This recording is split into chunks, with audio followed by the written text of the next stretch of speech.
Micrófono abierto. De 2 más 2. Nancy Hernández es integrante del Consejo Directivo de FENASOPADRES, que es la Federación Nacional de Sociedades de Padres y Representantes. Estamos prácticamente a las puertas de un nuevo año escolar. Ya se ha hablado mucho porque, bueno, también cuando se despidió el año escolar algunos se despidieron del año escolar a mediados de junio. Sacan la cuenta el tiempo que ha habido de vacaciones. Y, bueno, otros un poquito más tarde, otros alumnos. Pero ya estamos a la vuelta ya de este año escolar 2024-2025, que los padres deben enfrentar varios retos. ¿Cuáles serían esos principales retos, Nancy, para este año escolar? De verdad, muchas gracias por haber atendido nuestra invitación. Bueno, buenos días y de verdad muchísimas gracias por el espacio a ustedes para tratar este tema que impacta, yo diría que a la casi totalidad de la familia venezolana. Mira, son varios. Uno tiene que ver con el sempiterno problema de la infraestructura escolar, la ausencia de docentes calificados en cantidad y en calidad por esta migración masiva que ha habido de docentes de educación básica. Y en tercer lugar, los hechos más recientes que tienen que ver con la interrupción eléctrica del viernes pasado y con las fuertes lluvias que están azotando el país, porque la infraestructura de nuestras instituciones escolares, particularmente, especialmente las que dependen de la administración del Estado, no ha sido evaluada, no se ha anunciado en todo este periodo algún programa de recuperación o de mantenimiento menor o mayor de los planteles escolares. Y en teoría, de acuerdo con el reglamento de la Ley Orgánica de Educación, nosotros deberíamos empezar el año escolar el 16 de septiembre, es decir, el primer día hábil de la segunda quincena de septiembre, tal como dice el reglamento. Sin embargo, nosotros tenemos aproximadamente como entre 7 u 8 años que no se respeta el reglamento, sino que los ministros de educación correspondientes esperan el anuncio del Ejecutivo Nacional a través de cadena nacional y es quien decide por encima de lo establecido legalmente cuando se inicia el año escolar. Repito, tenemos como cerca de 7 u 8 años empezando el año escolar en el mes de octubre, cosa que es absolutamente perjudicial para la continuidad. Y en este momento, si las actividades escolares comenzaran el 16 de septiembre, estamos hablando de 2 meses y medio de interrupción, porque el año escolar terminó abruptamente a finales de junio, o de 3 meses, sin que nuestros muchachos, y sobre todo en los primeros grados, hayan adquirido los hábitos de asistencia escolar, porque además está el terrible horario mosaico, no hay el hábito de ir a la escuela, y eso significa empezar desde cero, otra vez, con aquellos que aún en temprana edad están acostumbrándose a ir a una escuela de manera irregular, cosa que, por cierto, no es normal, no debería ser normal, y se ha normalizado este comportamiento en el país. Recordemos que estamos conversando con Nancy Hernández, miembro del Consejo Directivo de FENASOPADRES, Federación Nacional de Sociedades de Padres y Representantes. Nancy, ahorita que nombras el Ministerio de Educación, se acaba de producir un cambio, sale Yelitza Santaella, entra Héctor Rodríguez nuevamente. ¿Qué lectura hacer de esas designaciones y qué reto enfrenta nuevamente Héctor Rodríguez al frente de la cartera de Educación? Bueno, mira, el ministro Rodríguez, ahora el exgobernador del estado Miranda, tiene por lo menos 2 temas con los cuales tiene que rendir cuenta ante el país, que no lo hizo en su gestión pasada. Una, en su gestión pasada se creó la Corporación Nacional de Alimentación Escolar para centralizar todos los programas de alimentación escolar, y a estas alturas nosotros no sabemos cuánto se ha gastado, cuánto se ha invertido, cuántos planteles han sido beneficiados, qué tipo de proteínas, de alimentos, de dieta se le ha dado a nuestros muchachos de acuerdo con su edad, sexo y desarrollo. Eso por una parte. Y la otra parte tiene que ver con lo que para el año 2014, estrenándose él en su gestión, se hizo con la llamada consulta por la calidad educativa, donde se presentaron unos resultados muy magros, que no respondieron básicamente a lo que era la preocupación de miles de docentes que en su oportunidad hicieron expresar en su consulta sus preocupaciones, y que terminó con modificaciones curriculares que no fueron validadas en ningún momento, sino que fueron ordenadas desde el Ministerio de Educación, tanto por el ministro Rodríguez como por los ministros que le siguieron, en este caso Yelice Santaella y el otro que no recuerdo ahorita el nombre, que siguieron a su gestión. Es decir, hay dos tareas pendientes que el ministro tiene que responder al país, más cuáles son sus planes en este momento, una vez que sale de la gobernación de Miranda, donde por cierto en las más de 600 escuelas que dependen de esa gobernación está en un estado realmente crítico, y cómo va a responder ante la precariedad de docentes, infraestructura, materiales, programas de alimentación escolar y matrícula escolar que se presenta para el año 2024-2025. Nancy, ese horario mosaico que yo hasta hace poco, de verdad, y me disculpan la ignorancia, yo no sabía que eso había sido aprobado por los padres, pero bueno, ya aprobado por todos, ahora circunstancias de dificultad, de dinero para llegar a las escuelas, etcétera, falta de profesores, de maestros. ¿Eso es algo provisional, eso es algo permanente o eso no puede tener un fin? Porque la idea es que vayan todos los días a clase los muchachos. Por supuesto que eso no debería tener ni siquiera un principio. ¿Sí? Eso ni siquiera debe haber tenido un principio, porque ¿cómo funciona una escuela? Funciona 5 días a la semana, con 6 horas académicas. Eso significaba que entraban los muchachos a las 7 de la mañana y salían alrededor de las 12:30 a 1 de la tarde, y el que tenía el turno de la tarde entraba a la 1 de la tarde y salía entre 5 y 5:30 de la tarde en su turno respectivo. ¿Qué es lo que pasa con este horario mosaico? Uno, fue estimulado en el Ministerio de Educación en primer lugar con la exministra Yelice Santaella. Ella en una reunión no formal, individual, a través de canales no formales ni oficiales, como se acostumbró su gestión, les dijo a los maestros que ellos podían tener... La ministra Yelitza Santaella lo comentó aquí en un programa de radio, un programa de la colega Esther Chiaro. Ajá. Y les estimuló a los maestros a que emprendieran. Pero ¿cómo va a emprender un docente cuando lo que debería tener es un sueldo digno? Además, un programa de capacitación permanente, porque la educación es un proyecto para toda la vida. Claro, y la educación es algo de hábito. ¿Cómo va a formar hábito los muchachos? Me disculpa que te interrumpa, pero ¿cómo van a formar un hábito si no van a la escuela todos los días? Claro, y sobre todo en las edades tempranas es terrible. Pero además tenemos un problema muy serio que no ha abordado el Ministerio de Educación, es un problema cultural de los venezolanos, sobre todo en los últimos tiempos.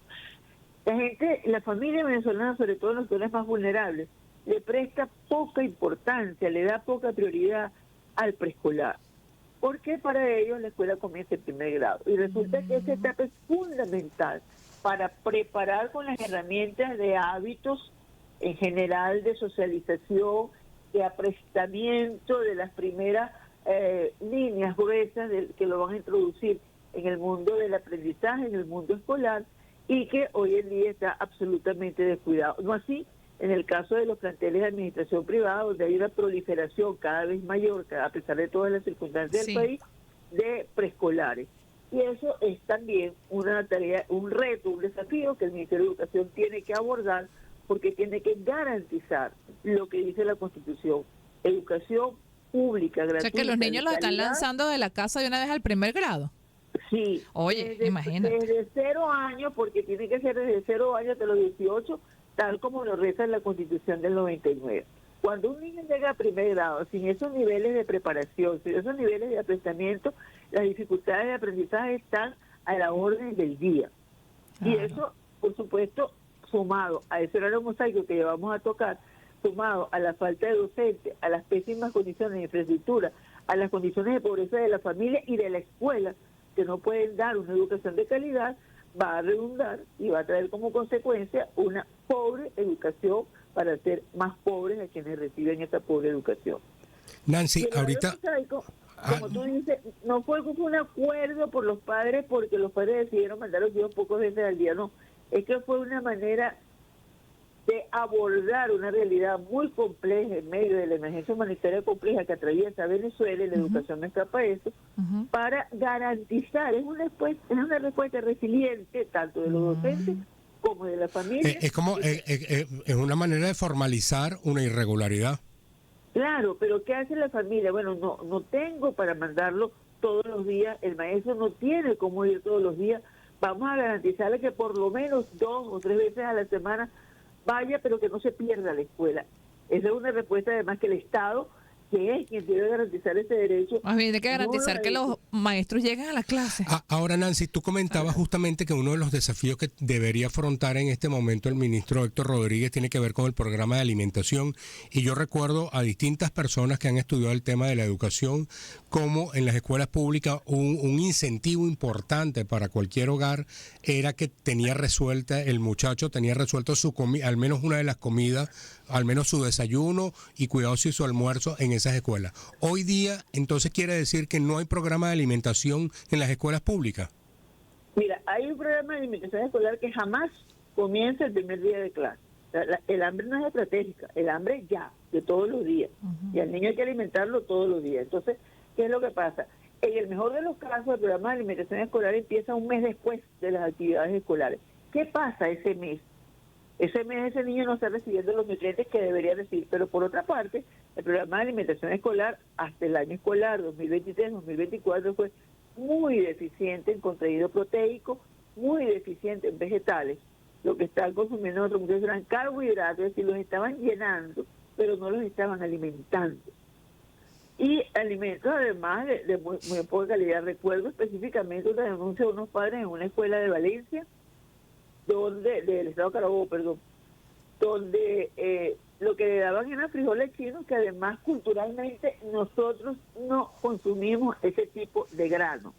Y los niñitos decidieron negarse a conseguir consumiendo frijoles chinos. ¿Y qué hizo la directora del plantel? Llamó a los representantes y les dijo, cosa terrible, porque lo que deberían es una suspensión, una expulsión de esa directora de la carrera docente, es que si seguían protestando por los frijoles chinos, iba a retirar a todos los que protestaban. Una amenaza hacia la familia. Recordemos que estamos conversando con Nancy Hernández, miembro del Consejo Directivo de FENASO Padre. Los frijoles chinos generalmente son para exportación. Sí. Nancy, Sí. Te pregunto, tomando en cuenta que hacías referencia a lo que fue la gestión en materia educativa del gobernador de Miranda, siempre se destacó el trabajo de Juan Maragall como director de educación de la gobernación. ¿Qué pasó con esos resultados que tenían esas escuelas en el estado de Miranda? Sí, fíjate que Juan Maragall, cuando fue director de educación de Miranda, logró que se incorporara al estado de Miranda la prueba PISA. Recordemos que eso no es de gratis. La prueba PISA implica un costo importante a todos los planteles que pudo del estado de Miranda, incluyendo los privados, los que estaban dentro de su gestión territorial. Los resultados fueron terribles en el sentido de que los muchachos salieron aplazados. ¿Qué seguía a eso que lamentablemente no se pudo conseguir? Seguía un programa de recuperación, estimulación y evaluar dónde estaban las fallas fundamentales en el área de la lengua y literatura, y en el área del cálculo matemático y de lógica matemática. Esas eran las dos herramientas fundamentales, y luego empezar después con los referentes que tienen que ver con la nacionalidad, con la historia nuestra, con la historia del Estado. Lamentablemente eso no se pudo hacer. Pero además, atravesando la pandemia, que Venezuela es uno de los países de peores resultados, y de acuerdo con UNESCO, nosotros tuvimos un retroceso de aproximadamente 20 años a nivel mundial en materia de educación. En Venezuela el retroceso es mayor, porque además la respuesta que se dio sobre el programa Cada Familia en la Escuela fue realmente fracasada. No hay otra expresión. Fue un fracaso porque allí no se obtuvieron los aprendizajes que debieron haberse hecho, entre otras cosas porque no había la infraestructura, ni la formación de los docentes, ni la preparación de la familia para tener un programa de educación a distancia. Bueno, ojalá, de verdad, Héctor Rodríguez tiene entonces una tremenda oportunidad para al menos corregir este tema del horario mosaico, de verdad. ¿El horario mosaico se corrige mejorando los sueldos simplemente?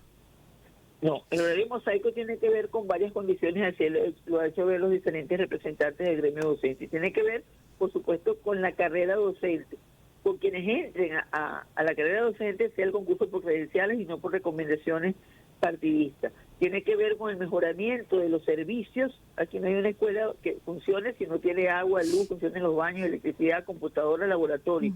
Tiene que ver además con tener la suficiente matrícula y sincerar la matrícula y no abultar, no promover ni graduar a los muchachos de manera automática, como ha venido sucediendo en los últimos años, sino descubrir y tener la posibilidad de saber dónde estamos parados y a partir de dónde estamos parados convocar no solamente el Ministerio de Educación, no solamente los gremios docentes, no, hay que convocar a la sociedad venezolana, porque como siempre lo decimos, la educación es el segundo pacto nacional de una nación después de la Constitución.